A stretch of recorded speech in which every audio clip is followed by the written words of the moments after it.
Metro North riders on the New Haven line, they're going to continue to experience those slowdowns, at least for the next 3 months. That's right. The railroad says it continues to upgrade tracks and signals along the line following the crash in Bridgeport back in May. Chief Political Correspondent Mark Davis joins us live with more on a train safety hearing at the state capitol this afternoon. Good evening, Mark. Hi, Keith and Ann. Good evening, everyone, from the Hartford newsroom. Now, as you may know, the state of Connecticut owns the tracks and pays the bulk of the cost of operating the line. But the Metro North Railroad operates the trains and maintains the tracks. Metro North says they will restore normal service to the New Haven line on or before April 6.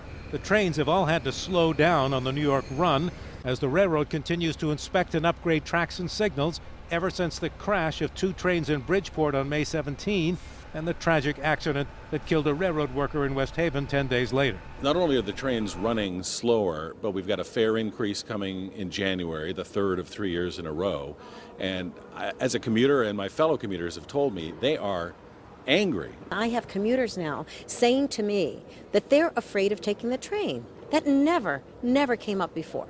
The DOT commissioner telling lawmakers today that improvements since the crash are costing Connecticut $18 million, but have already made the line safer. I think it's been, not clearly defined, and getting people comfortable that investments have been made, that they're working on the sort of employee safety culture is important to get the message out that they're serious about performing. Even though the crash that killed 4 in the Bronx earlier this month was not on a New Haven line track, it still has raised many questions about safety features on the trains.